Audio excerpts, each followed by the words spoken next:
رمضان المبارک کا آج پہلا جمعۃ المبارک ہے۔ اللہ کریم اس ماہ مقدس اور اس یوم مقدس کے صدقے ہماری بخشش اور مغفرت فرمائے۔ عزیز دوستو، بزرگوں اور بھائیوں، آج رمضان کے پہلے جمعہ کے موقع پر میں آپ سے ایک بڑے اہم عنوان پر گفتگو کرنے جا رہا ہوں، اور وہ عنوان ہے کہ اسلام ہمارا مذہب ہے، ہمیں اس کی قدر کرنی چاہیے۔ اور اس کی قدر کرنے کے دو طریقے ہیں، ایک اسلامی تعلیمات پر عمل اور دوسرا اسلامی تعلیمات کی تبلیغ۔ دوستو، کسی شخص کو بھلائی کی دعوت دینا اور کسی شخص کو برائی سے روکنا یہ فرض ہے۔ کسی بھی شخص کو بھلائی کی دعوت دینا اور برے کام سے اسے منع کرنا یہ ہماری شریعت نے مسلمان پر فرض قرار دیا، لیکن یہ فرض کفایہ ہے۔ چلو مسلمانوں میں سے ایک جماعت، ایک گروہ اور ایک بندہ ہی اس فرض کو ادا کرے گا تو سب کی طرف سے یہ فرض ادا ہو جائے گا۔ جس طرح نماز جنازہ پڑھنا فرض کفایہ ہے نا، بستی میں سے چند لوگ بھی جا کے جنازہ پڑھ لیں تو سب کی طرف سے ادا ہو جائے گا، اسی طرح تبلیغ کرنا بھی فرض کفایہ ہے۔ اگر کچھ لوگ تبلیغ کر لیں، کچھ لوگ اس فریضے کو سر انجام دے لیں تو باقیوں کی طرف سے یہ کام پورا ہو جائے گا۔ لیکن دوستو، جنازے کا محلے میں اعلان ہو جائے، فلاں آدمی کا نماز جنازہ فلاں وقت پڑھا جائے گا، اور سارے لوگ یہی کہنا شروع کر دیں کہ فرض کفایہ ہے، چلو فلانا پڑھا ہے جا کے، فلاں پڑھا ہے جا کے، فلاں پڑھا ہے جا کے، تو یہ بات اچھی، فرض کفایہ تو ضرور ہے، لیکن یہ ایک مسلمان کا دوسرے مسلمان پر حق بھی ہے فرض کفایہ، لیکن حقوق المسلمین میں سے ہے۔ اب ہر بندہ یہی کہنا شروع کر دے کہ دوسرا ادا کر لے، دوسرا ادا کر لے، تو پھر معاملہ ٹھیک نہیں رہے گا۔ کوشش کیا کرنی چاہیے کہ چلو فرض کفایہ ایسے ہی ہے تو فرض نہ ہے تو فرض، ہمیں یہ نہیں دیکھنا کہ فرض کفایہ ہے یا فرض عین ہے، ہمیں تو یہ دیکھنا ہے خدا کا حکم بھی ہے، نبی پاک کی رضا بھی ہے صلی اللہ علیہ وسلم۔ ہم نے حکم کی اہمیت کی طرف دیکھنا ہے، اس کی فرضیت اور شریعت میں اس کا کردار کیا ہے، اس کی طرف ہم نے توجہ نہیں کرنی۔ تو عزیز دوستو، اگرچہ تبلیغ کا کام فرض کفایہ ہے، لیکن اگر سارے بندے یہ کہنا شروع کر دیں کہ دوسرا کرے تو پھر کون کرے گا؟ یہ تو کام تب ہوگا کہ جب سارے مل کے کریں۔ نبی کریم صلی اللہ علیہ وسلم نے رکھا تو فرض کفایہ، لیکن حکم پتہ کیا دیا؟ فرمایا بلغوا انی ولو آیا، تمہارے پاس میری ایک آیت بھی پہنچے تو آگے پہنچا دینا۔ ذمہ داری لگائی حضور نے، ایک آیت بھی تمہیں معلوم ہے تو اس کو آگے۔ اللہ کا قرآن کیا کہتا ہے؟ فرمایا کنتم خیر امہ، تم بہترین امت ہو۔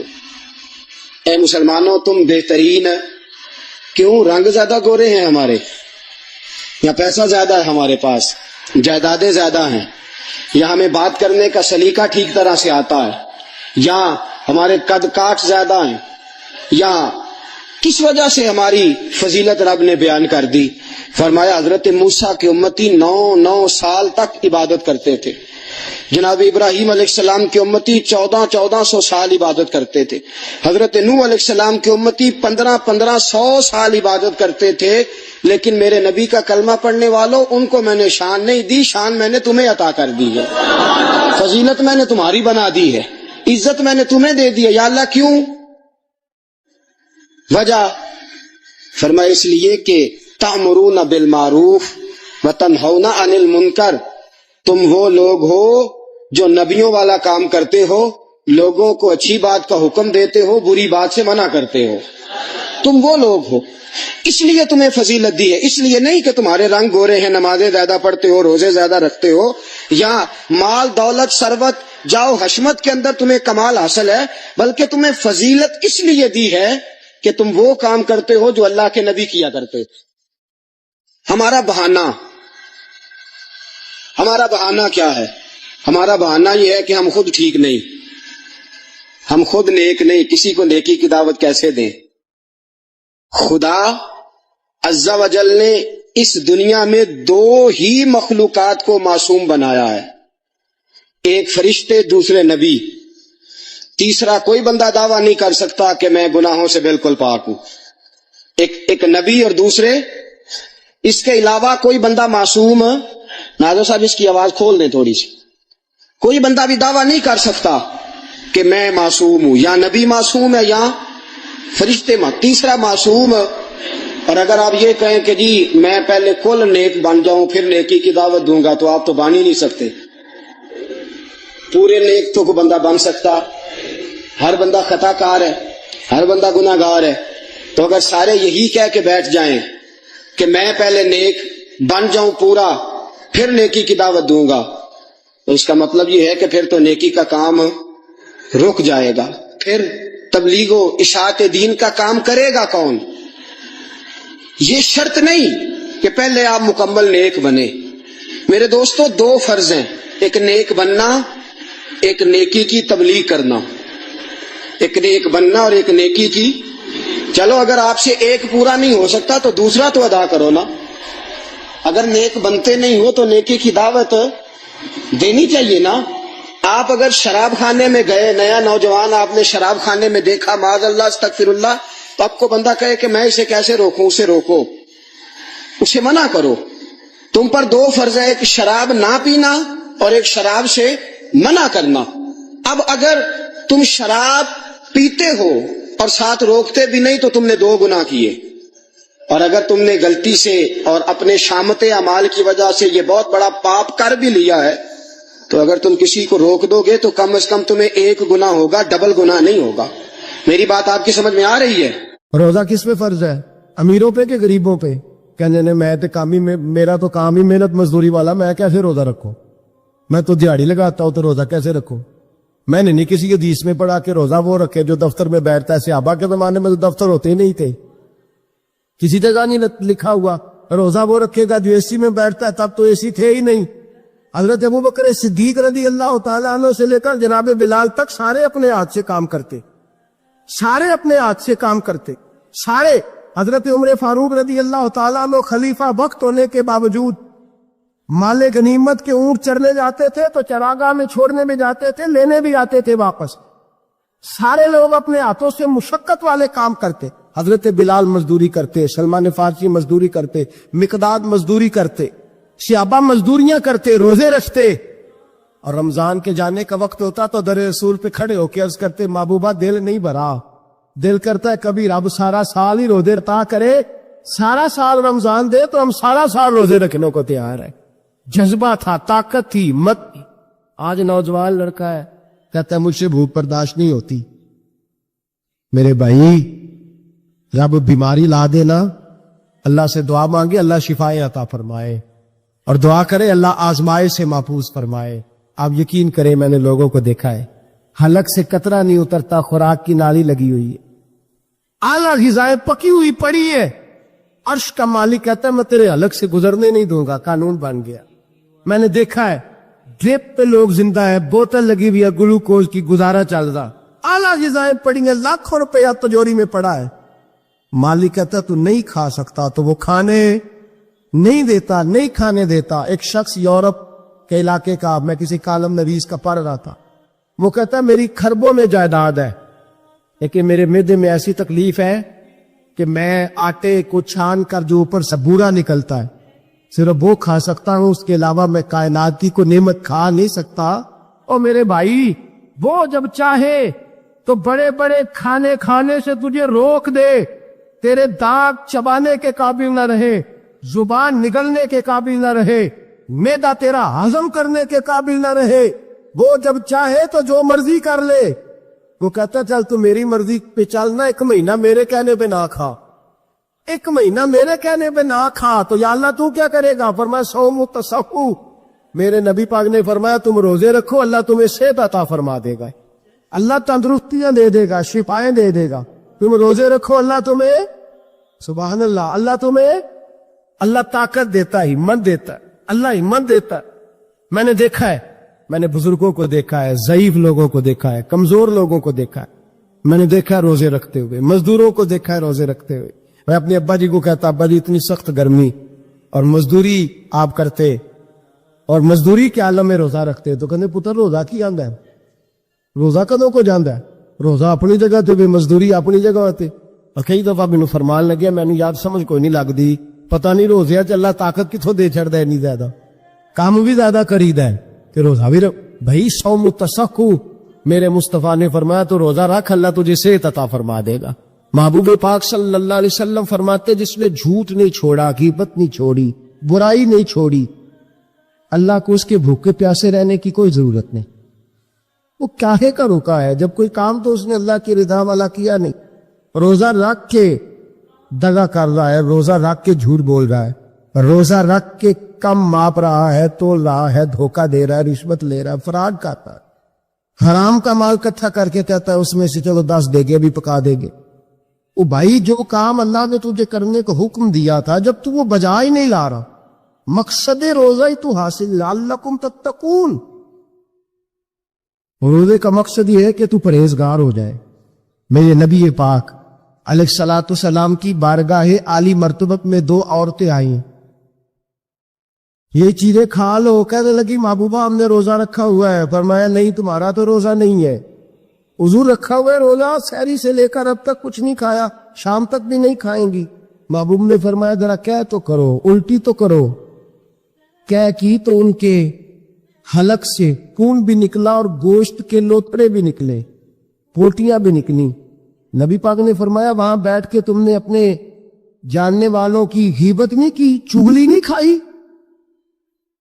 خاموش ہو گئی، گردنیں جھک گئی۔ نبی پاک نے فرمایا تم نے قرآن نہیں پڑھا کہ جو اپنے بھائی کی غیبت کرتا ہے وہ مردہ بھائی کا گوشت کھاتا ہے؟ تو گوشت کھا کے بھی تمہارا روزہ رہ گیا۔ کس طرح کا روزہ ہے کہ صاحب روزہ رکھ کے نہ رکھنے والوں پہ تنقید کر رہے ہیں، تراویاں پڑھ کے نکلے ہیں تو کہتے ہیں میں اکیلا ہی نیک ہوں، باقی تو محلے میں کوئی پڑھتا ہی نہیں۔ یہ کیسا تیرا روزہ ہے کہ تو روزہ رکھ کے تو اس کے مقصد کو نہیں سمجھا؟ لعلکم تتقون، روزہ دار تو وہ ہے کہ روزہ رکھا ہوا ہے، کھانے بھی سے رکا ہے، پینے سے بھی رکا ہے، عمل زوجیہ سے بھی رکا ہے، پھر وہ جھوٹ سے بھی رکے، غیبت سے بھی رکے، بدنگاہی سے بھی رکے، حرام خواری سے بھی رکے ساری چیزوں سے۔ یہ بتلائیے کہ روزے کی حالت میں اپنی بیوی کے پاس جانا منع ہے تو غیر محرم کو دیکھنا جائز ہے؟ ہمارے ٹی وی پہ میں نے پہلے بھی کہا تھا کہ ہم ٹھیکیدار اور ذمہ دار نہیں ہیں مذہب کے۔ یہاں ہمارے آنے سے پہلے بھی کوئی بیٹھا تھا، ہم مریں گے تو یہاں ہم سے بڑے بڑے نیک لوگ بیٹھے، کوئی بندہ ذمہ دار نہیں ہے۔ بڑے بڑے کج پلا، صاحب جبہ و دستار، بڑے بڑے صاحب بصیرت، آئمہ، فقہاء، علماء، زعماء، نقباء، صوفیاء، اولیاء، غوث، کتب، ابدال، اوتاد، کتب الاقطاب، جانے کون کون آئے، علماء آئے، مفسرین آئے، محدثین آئے، گزر گئے۔ ہم تو خاک نشین لوگ ہیں، تھوڑا کام کرنے والے، تھوڑی صلاحیت رکھنے والے۔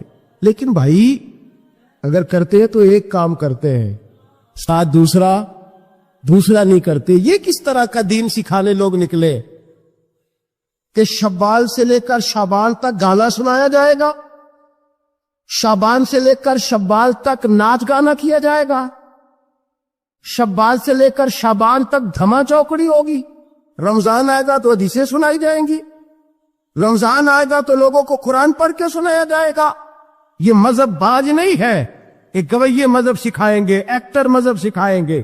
یہ مذہب باز نہیں ہے کہ ایک گلاس کے اندر پہلے شراب پی لو، پھر اسی گلاس میں رمضان آئے تو شہد بانٹنا شروع کر دو۔ یہ باز نہیں، یہ میرے رسول اللہ کا مذہب ہے۔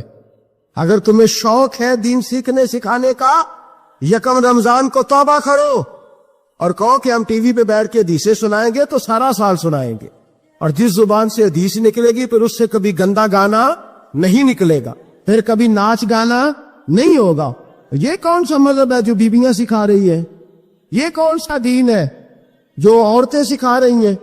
میرے رسول پاک صلی اللہ تعالی علیہ وآلہ وسلم کا وہ مذہب ہے کہ میرے اعلیٰ حضرت فاضل بریلوی رحمت اللہ علیہ نے فرمایا مرد کے لیے جائز نہیں کہ وہ عورت کی زبان سے میلاد بھی سنے، نعت بھی سنے۔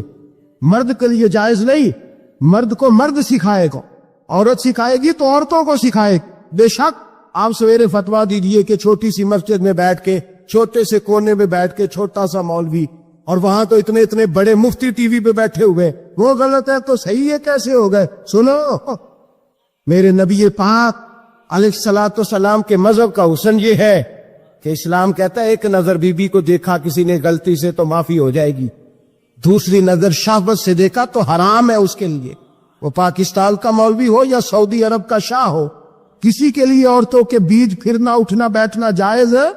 میرے نبی پاک صلی اللہ تعالی علیہ وسلم نے فرمایا ہے میں عورتوں سے مصافحہ کرنے نہیں آیا، اور میرے نبی پاک صلی اللہ علیہ وسلم نے فرمایا ہے، حضور فرماتے لیکن نا کتا بالکل ناپاک نہیں ہوتا، کتے کا تھوک ناپاک ہوتا ہے یا کتا گیلا ہو جائے تو ناپاک ہوتا ہے، لیکن خنزیر سارا ناپاک ہوتا ہے، کل ناپاک ہے خنزیر۔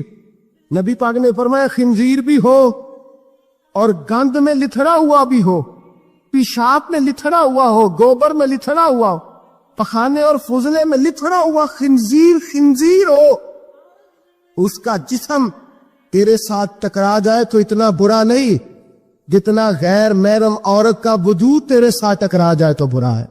اس حد تک میرے نبی پاک صلی اللہ علیہ وسلم اور گنبد کے معاملے میں فتویٰ دینے والے، یا رسول اللہ کہنے پر کفر کا فتویٰ دینے والے اور بڑی بڑی باتیں کرنے والے خاموش کیوں ہو گئے؟ یا ایھا الذین آمنوا لا تتخذوا اليہود والنصارى اولیاء، رب فرماتا ہے یہودیوں اور عیسائیوں کو دوست نہ بناؤ، یہ تمہارے دوست ہو سکتے، یہ تمہارے سجن ہو سکتے؟ جب عرش کا مالک کہہ رہے سجن نہیں ہو سکتے تو دوستی کی بات کیسے بڑھا رہا؟ یا رسول اللہ ہمارے سجن کون ہو سکتے ہیں؟ فرمایا تمہارا دوست وہ ہو سکتا ہے جو محمد عربی کا غلامی کرنے والا ہو، جو رسول اللہ کی نوکری کرنا ہو دوست ہوگا، دوسرا دوست ہو سکتا؟ کوئی ایکٹر مذہب نہیں سکھائے گا، کوئی گویہ مذہب نہیں سکھائے گا۔ حضرت جناب سیدنا جنید بغدادی، بغداد کے پیر سے کسی نے پوچھا تھا آج سے 1100-1200 سال پہلے، وہ تو زمانہ ویسے نیکی اور پرہیزگاری کا تھا، کہ بابا جی مرد اور عورت نیک ہو، بغیر پردے کے، بغیر حجاب کے، بغیر دیوار کے بیٹھ کر ایک دوسرے کو دین سکھا سکتے ہیں؟ حضرت صاحب بتائیے، مرد اور عورت نیک ہو تو بغیر پردے اور حجاب کے ایک دوسرے کو دین سکھا سکتے ہیں؟ تو حضرت جنید بغدادی فرمانے لگے سکھانے والا حسن بصری ہو اور سیکھنے والی رابعہ بصری ہو تو پھر بھی بغیر پردے کے بیٹھنے کی اجازت نہیں۔ تو مفتی صاحب کو اجازت کس نے دی؟ مولانا صاحب کو اجازت کس نے دی؟ بڑا وہ نہیں ہوتا جو ٹی وی پہ زیادہ آتا ہے، بڑا وہ ہوتا ہے جو رسول اللہ کے دین پہ عمل زیادہ کرتا ہے۔ حضرت عبداللہ ابن مسعود رضی اللہ تعالیٰ عنہ فرماتے زیادہ باتیں کرنے والا عالم نہیں ہوتا۔ حضور پھر عالم کون ہوتا ہے؟ فرمایا پڑھو قرآن، انما یخشی اللہ من عبادہ العلماء، فرمایا بڑا عالم وہ ہوتا ہے جو اللہ سے زیادہ ڈرتا ہے، اس لیے کہ رب فرماتا ہے میرے بندوں میں سے جو عالم وہ ہے جو اللہ سے زیادہ ڈرتے ہیں، خوف رکھتے۔ تو میرے بھائی رمضان المبارک میں بچنا ہے، پرہیز کا وقت ہے، تو کوئی شخص بھی کوئی شو نہ دیکھے، میری منت ہے آپ اللہ، کوئی شو نہ دیکھے۔ عورت کا تو پردہ ہے تو ہمیں تو تماشے پہ لگا دیا گیا، عجیب قسم کے ایکٹر آ گئے اور مذہب سکھا رہے۔ میری اپیل ہے آپ سے کہ سحری افطاری کے وقت ٹیلی ویژن بند رکھے، کیا چیز کھول کے رکھیں؟ یا قرآن کھول کے رکھیں یا رسول اللہ کا فرمان کھول کے رکھیں، اللہ رسول کی طرف توجہ رکھیں، وہ سیکھنے سکھانے کا وقت ہے۔ چھوڑے گویوں سے دین سیکھا جائے گا، ہمیں کوئی شکوہ نہیں، یہ پکی توبہ کریں، سویرے آئے آ کے دین سکھائے، اور میں ان سے بھی اپیل کروں گا کہ آؤ دین سکھاؤ۔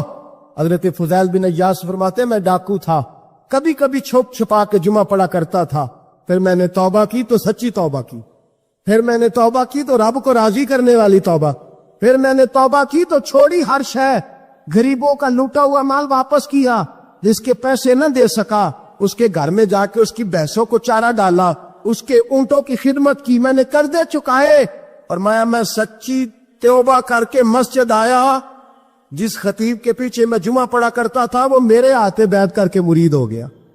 اللہ تبارک و تعالیٰ نے اپنے بندوں کے دل میری طرف پھیر دیے، پھر تمہیں اس میں انعام دینے کی ضرورت نہیں پڑے گی، پھر تم کٹیا نشین بن کے بھی دین پہ لاؤ گے تو اللہ اس میں تاثیر پیدا فرما دے گا۔ تو روزے کا معنی رکنا ہے، روزے کا معنی بولیے، روزے کا معنی رکنا، کس سے؟ جھوٹ سے، غیبت سے، بدی سے، بدنگاہی، کھانے پینے۔ رب تعالیٰ تجھے، یہاں ہوٹل کھلے ہوئے ہیں،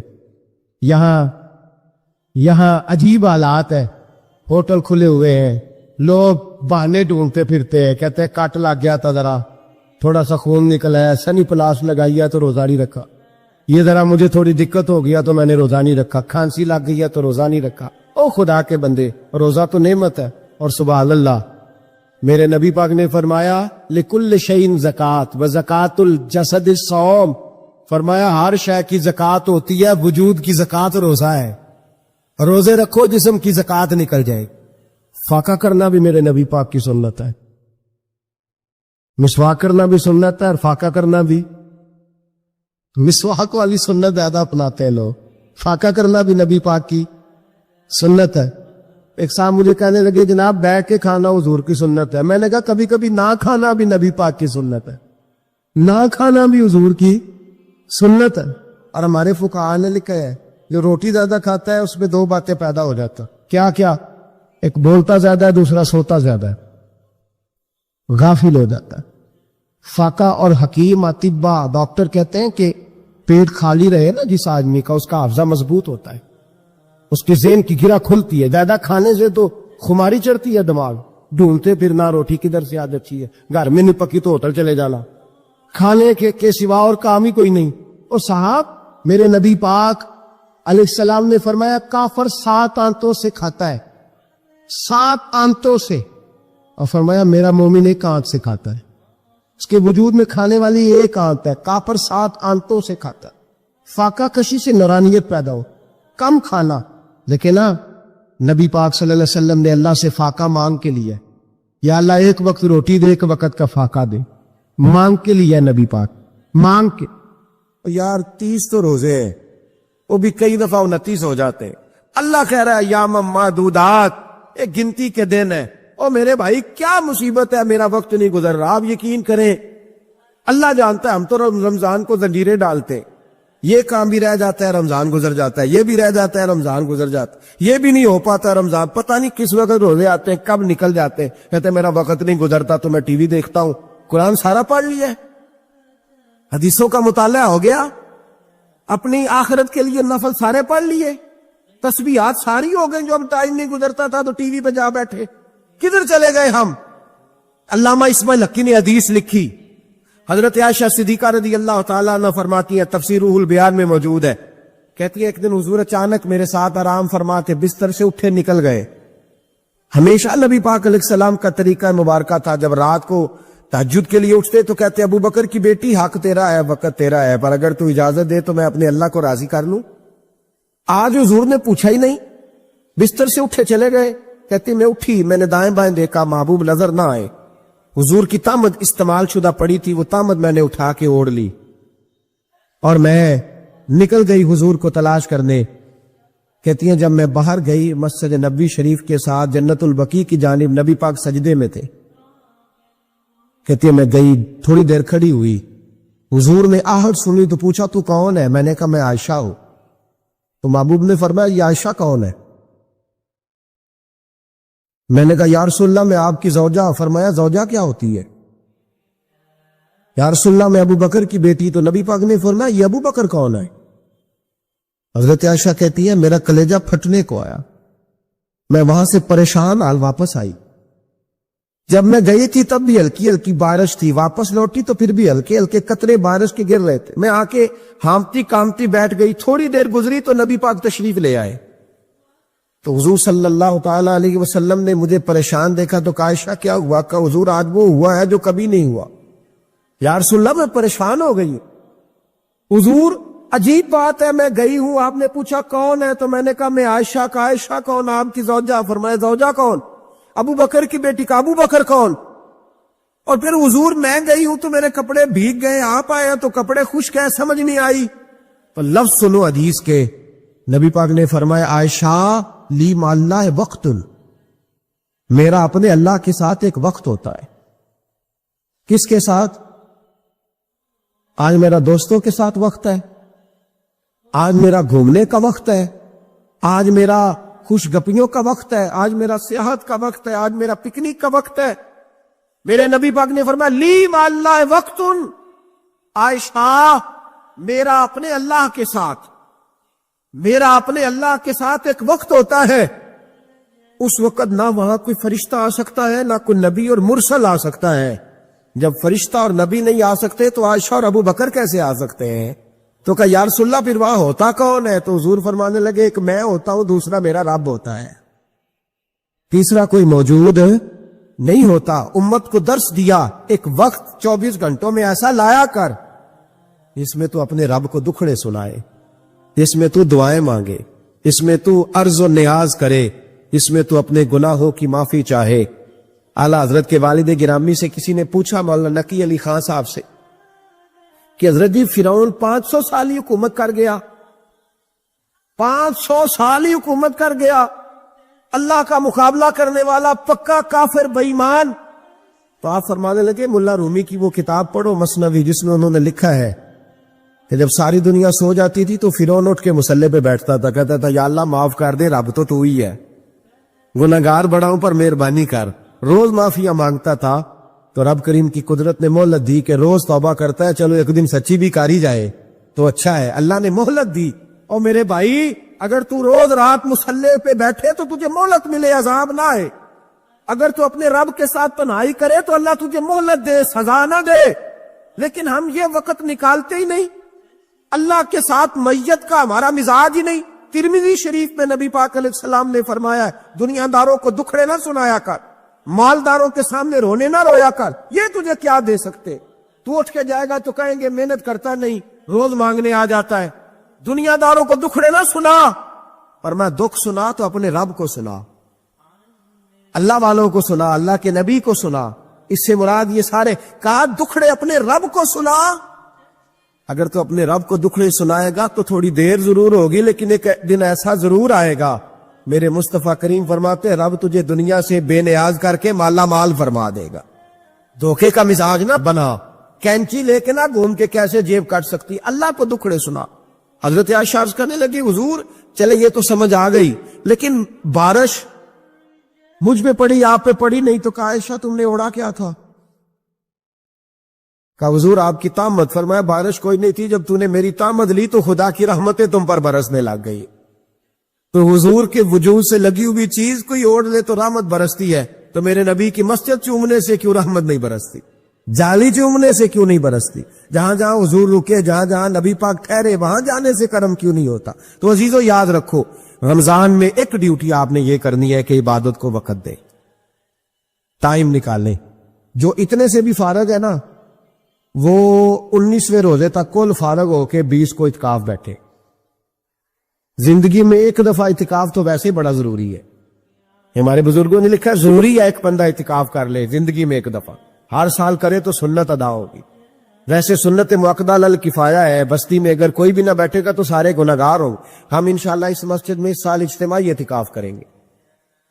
میں نے یہ پروگرام بنایا ہے کہ لوگ اعتکاف تو بیٹھتے ہیں لیکن نہ بیچاروں کو قرآن مجید پڑھنا آتا ہے، نہ نماز وضو غسل کے مسائل آتے ہیں، نہ انہیں پتا ہے کہ رات عبادت کیسے کرنی ہے. تو میں نے یہ ارادہ کیا اس سال میں نے معافی لیا ہاتھ باندھ کے. میں نے کہا یار سارا سال میں پورے ملک میں گھومتا ہوں، اس سال رمضان میں میرا ارادہ ہے میں صرف اپنے شہر میں رہوں، میں کہیں نہ جاؤں، تاکہ جو جہاں سے بھی چل کے آئے اسے فون نہ کرنا پڑے، میں اسے مل جاؤں ویسے ہی. تو میں انشاءاللہ تعالی یہی رہوں گا اور رمضان کی 10 راتیں میں اپنے اعتکاف والوں کے ساتھ گزاروں گا انشاءاللہ تعالی. یہاں آپ لوگ آئیں، جو سنجیدہ قسم کے لوگ ہیں ان کو ساتھ لائیں، وہ یہاں آ کے اعتکاف کریں. لنگر شریف بھی ہم دیں گے جو ہماری توفیق ہوگی، اور انشاءاللہ دونوں وقت دیں گے یہ توفیق کے مطابق. اور یہ کوئی صدقہ زکوٰۃ خیرات سے نہیں ہوگا، یہ آپ ہمارے مہمان ہوں گے تو یہ مہمان نوازی ہوگی انشاءاللہ تعالی. تو یہ اپیل آخر میں اعلان کرنا تھا، پر چلو بات آ گئی تو میں نے شروع میں کر دیا. یا ہم مقدور بھر کوشش کریں گے آپ کے لیے اجتماعی اعتکاف کا بندوبست. ہمارے جو دیگر طلباء علماء ہوں گے وہ بھی آپ کے ساتھ وقت گزاریں گے, وضو غسل نماز کی چیزیں سکھائیں گے, آپ کو قرآن مجید پڑھنا پڑھانا سکھائیں گے. 10 دنوں میں جو ممکن ہو سکے گا ہم انشاءاللہ تعالیٰ کریں گے. تو اعتکاف میں وقت ہے. دوسرا کام آپ نے یہ کرنا ہے رمضان شریف میں کہ قرآن پاک زیادہ سے زیادہ پڑھنا ہے. پڑھیں گے انشاءاللہ. اگر آپ ناراض نہ ہو تو ہم نے قرآن مجید پڑھنا بالکل ہی چھوڑ دیا. قرآن پاک کھلتا ہی نہیں, توجہ ہی نہیں, مزاج ہی نہیں. سارا دن بیت جاتا ہے, قرآن مجید نہیں کھلتا, قرآن مجید نہیں پڑھا جاتا. ایک شخص مجھ سے ملنا چاہ رہے تھے مسجد نبوی شریف میں حاضر تھا, تو وہ ایک دفعہ آئے گزر گئے, میں قرآن شریف پڑھ رہا تھا, پھر آئے تو گزر گئے قرآن شریف, تیسری دفعہ پھر آئے تو کہنے لگے آپ نے کتنا کو پڑھنا ہے. میں نے ان سے کہا کہ مہربانی کرو مجھے دعا دو کہ اللہ مجھے پڑھتا ہی رکھے. آپ نے یہ کیا لفظ ادا کر لیے کہ کتنا کو پڑھنا ہے؟ او خدا کے بندو, یہاں کام کیا ہے؟ اگر تلاوت بھی نہیں کرنی تو کرنا کیا ہے وہاں؟ میں اکثر کہتا ہوں کہ چونکہ ہم تو مسیتڑ ہیں, ہمارا تو مزاج ہے مسجدوں میں رہنے کا, چونکہ عام لوگوں کا مزاج نہیں ہوتا تو وہاں بھی بازاروں کو ٹائم زیادہ دیتے, خریداری میں وقت زیادہ لگاتے. اگر ہماری طبیعت مسجد میں بیٹھنے کی ہو, قرآن پاک پڑھنے کی ہو, تو بڑا ذوق بن جائے. قرآن مجید امام اعظم ابو حنیفہ امام اعظم رمضان شریف کے اندر 61 قرآن مجید پڑھا کرتے تھے. کتنے؟ 60 اور 1 61. ایک قرآن شریف دن میں پڑھتے, ایک رات کو پڑھتے. پورے دن میں قرآن مجید ختم کرتے, ایک رات کو. اور آپ فرماتے 61واں قرآن مجید وہ تھا جو میں تراویحوں میں سنا کرتا تھا. 61 قرآن پاک آپ ہر رمضان میں پڑھا کرتے تھے.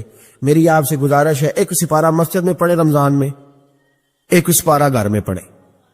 مسجد میں پڑھیں گے تو مسجد کا حق ادا ہوگا, اور گھر میں قرآن پاک کھول کے بیٹھیں گے تو بچے بھی آ کے پاس بیٹھ جائیں گے, چھوٹے چھوٹے بچے. یہ کبھی تجربہ کرنا, یہ بخشش کا ذریعہ ہے. جب آپ بچوں کی ماں سویرے سویرے بڑا اچھا دوپٹہ لے کے اور مصلی بچھا کے اور قرآن مجید کی ریل رکھ کے اور پھر اس کو خوشبو لگا کے جب کھولتی ہے نا, تو اس کی جو 2-2.5 سال کی بچی ہوتی ہے وہ بھی کہیں سے دوپٹہ ڈھونڈنے لگ جاتی ہے, وہ بھی دوپٹہ لے کے آتی ہے اور دائیں بیٹھتی ہے. اس کا جو 4 سال کا بچہ ہوتا ہے نا, اگر ابا بیٹھا ہے تو 4 سال کا بچہ بھی کہیں سے ٹوپی ڈھونڈ کے لاتا ہے, اسے پڑھنا نہیں آتا, لیکن وہ بھی آ کے نا سپارہ لے کے بیٹھ جاتا ہے. میں نے دیکھا ہے بچے تھوڑا تھوڑا ہلنے لگتے ہیں. قسم اللہ کی عزت کی, مجھے ایسے لگتا ہے کہ جب بیٹیوں کے بیچ ماں بیٹھ کے قرآن پڑھتی ہے اور جب بیٹوں کے بیچ باپ بیٹھ کے قرآن پڑھتا ہے, تو مجھے لگتا ہے خدا کے فرشتے بھی آسمان کے دروازے کھول کھول کے دیکھتے, کھول کھول کے دروازے دیکھتے ہیں کہ یہ کس طرح کا رنگ ہے کہ چھوٹا سا بچہ, توتلی زبان. مجھے وہ حدیث پڑھ لینے دو جو امام جلال الدین سیوطی نے روایت لکھی ہے. فرمایا حضرت عیسیٰ علیہ السلام میں قبر کے پاس سے گزرے تو عذاب ہو رہا تھا, چند گھنٹوں کے بعد گزرے تو وہیں رحمتوں کا نزول ہو رہا تھا. حضرت عیسیٰ عرض کرنے لگے مولا میری مجال نہیں میں پوچھوں, چند گھنٹے پہلے یہاں عذاب تھا, اب یہی کرم ہو رہا ہے.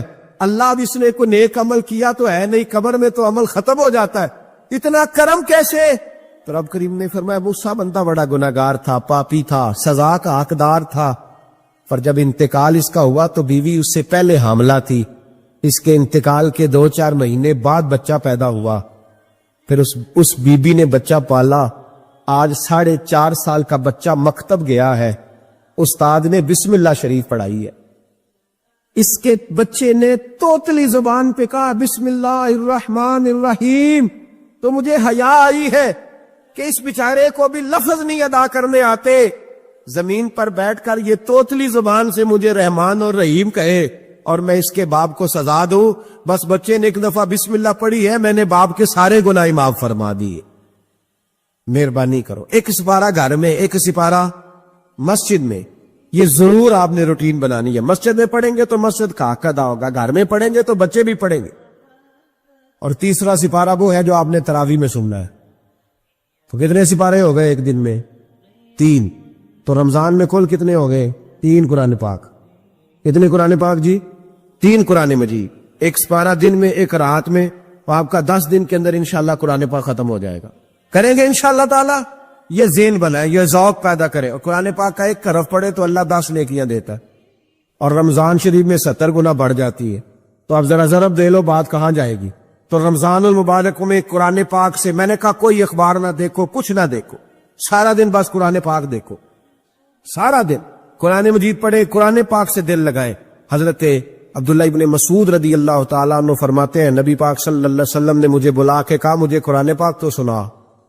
میں نے کہا یا رسول اللہ آپ پہ نازل ہوا ہے, میں آپ کو سناؤں؟ تو فرمایا میرا دل کر رہا ہے میں تجھ سے سنوں.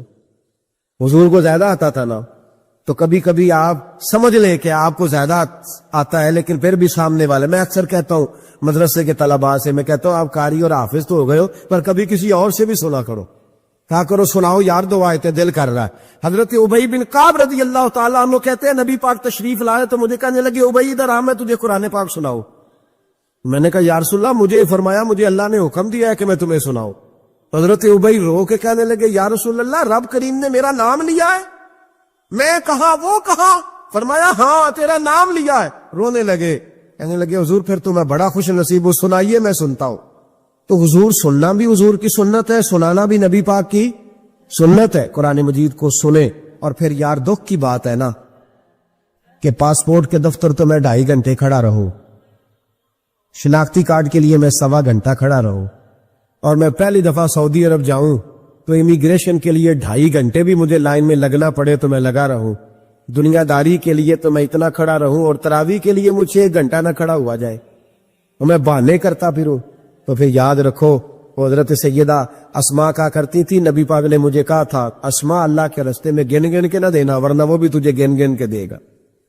جب ہم رب کریم کو وقت اس طرح دیتے ہیں کہ دنیا داری کے لیے تو ساری ہمارے پاس ہمتیں موجود ہیں, اور تراویح کا وقت آیا تو بہانے ڈھونڈنے لگ گیا. تراویح کا وقت آیا تو وہ جو ہے اس نے شروع کر دی بات کہ جناب میرے فلان جگہ تکلیف ہے اور مجھے بلڈ پریشر ہو جاتا ہے تو پسینہ بڑا آتا ہے. تو اب تو آسانیاں ہی بڑی ہیں. صحابہ کہتے ہیں جب ہم مسجد نبی میں نماز پڑھنے جاتے تھے بارش ہوتی تھی تو مسجد میں پانی کھڑا ہوتا تھا, کیچڑ کھڑا بن جاتا تھا, تو ہم اپنی جھولیوں میں خشک مٹی ڈال کے لے جاتے, اپنی اپنی جگہ بچھا لیتے مٹی, اور پھر ہم نماز پڑھتے تو ہمارے پیشانیوں پر بھی مٹی لگ جاتی. ایک صحابی جھاڑ رہے تھے تو نبی پاک نے فرمایا نہ جھاڑ, جب تک چہرے پہ رہے گی فرشتے درود بھیجتے رہیں گے. اب تو ایسی لگے ہوئے مسجد میں پھر بھی تراویح نہیں پڑھتا. تو ایک تو عبادت کو ٹائم دے, دوسرا قرآن مجید زیادہ سے زیادہ پڑھے, رمضان میں زیادہ سے زیادہ پڑھے, مسجدوں میں ٹائم دے. مجھے دکھ ہوتا ہے جب رمضان میں بھی نماز کے بعد مسجد کو تالا لگتا ہے. اگر ہم سارے آئیں مسجدوں میں, ہم رمضان شریف کے اندر وقت دیں, جس کے پاس ٹائم ہو وہ آ کے بیٹھ جائے قرآن مجید کھول لے, تو میرا خیال ہے کہ مسجدیں بھی ہمیں دعا دیں گی کہ دیکھو ہر وقت انہوں نے میرے اندر تلاوت کی. ایک اور بات بھی عرض کرنی ہے, یہ مجھے کہا گیا ہے میری اپنی طرف سے نہیں, یہ مجھے رکا دیا گیا ہے. کہہ دوں پکے نمازی ناراض تو نہیں ہو جائیں گے؟ جو پکے نمازی ہیں مسجدوں کے وہ میرے ساتھ وعدہ کریں ناراض تو نہیں ہو جائیں گے؟ نہیں تسی نہیں بول دے تسا ہو جانا, پکے بول دے نہیں پہ